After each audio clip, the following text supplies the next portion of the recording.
long before the creation of the sun and moon, when the world was illuminated by 2 trees and the stars in the sky, the Vala YAVANNA, giver of fruits, began to despair when a conversation with her husband Aule led her to consider how the children of Iluvatar, humans, elves, and dwarves, might destroy the plant life she created and animals under her care. Taking her concerns to Manwe, king of the Valar, he conferred with Eru, who revealed that when the children awakened, spirits from afar would enter trees and eagles, creating new life forms to watch over the west. Though the eagles would make their home in the mountains, the tree-like beings would serve as shepherds of the forest, protecting the wildlife YAVANNA so loved. The males of this new species were known as Ents, and became devoted to the Vala Orome, Lord of Forests, as they watched over the trees of Middle-earth, while the females, known as Entwives, devoted themselves to YAVANNA, caring for smaller plants and grasses. Some of these beings began to pair off and live their long lives together, producing offspring called Entings. In the early years after the awakening, they explored the vast forests of Middle-earth, and eventually came into contact with the elves, who taught them language and imparted a desire to expand their knowledge. In time, they created Entish, a rumbling, lengthy, and long-winded language of their own, and as they met and interacted with other cultures, developed New Entish for everyday conversation, while Old Entish was reserved for important discussions. Over thousands of years, as civilizations rose and fell around them, and the very shape of the continents transformed, the lands of the Ents grew smaller until they retreated to FANGORN forests, the last remnant of the mighty woods which covered Eriador in the First Age.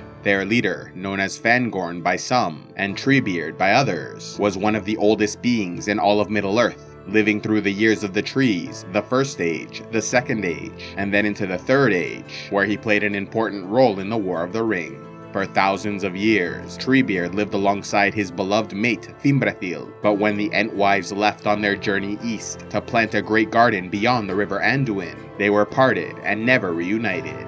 Unfortunately, as they neared the end of the Second Age, and the last alliance of men, elves, and dwarves prepared to march upon Sauron, the Dark Lord sent his forces to destroy the Entwives and their garden, leaving behind only a desolate desert. Though the ultimate fate of the Entwives was unknown, most believed they perished in the attack, while some held out hope that some few fled into the wilderness. When the Astari wizards came to Middle-earth, Saruman the White walked amongst the trees, engaging in long conversations with Treebeard and becoming a friend of the forest. But in time, the White Wizard grew vain and cold, even directing his orcs to cut down the forests to feed the furnaces of Isengard. Although the Ents usually stayed out of larger conflicts happening in the world around them, Saruman's continuing assault against the forest of Fangorn concerned them greatly. And so in the year 3019 of the Third Age, as the War of the Ring intensified across the western lands of Middle-earth, Treebeard encountered 2 small hobbits fleeing from orc pursuers.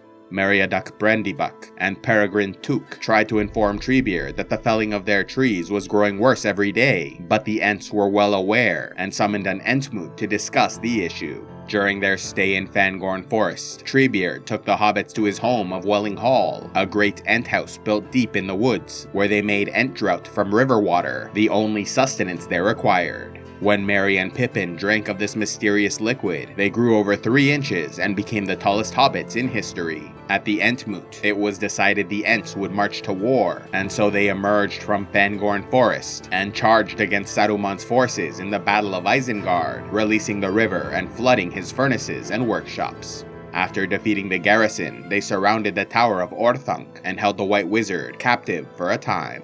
Though their prisoner appeared to grow frail and pitiful, the power of his voice remained strong, and over time he convinced the Ents to free him, preying upon their distaste for keeping living beings in captivity. With Saruman gone and the war against Sauron won, Orthanc and its surrounding territory was given to the Ents by King Elisar of the Reunited Kingdom, allowing them to create a new forest they called the Treegarth of Orthanc. Surviving into the Fourth Age, Treebeard continued to lead his people for many more years, still longing to one day be reunited with his beloved Entwife.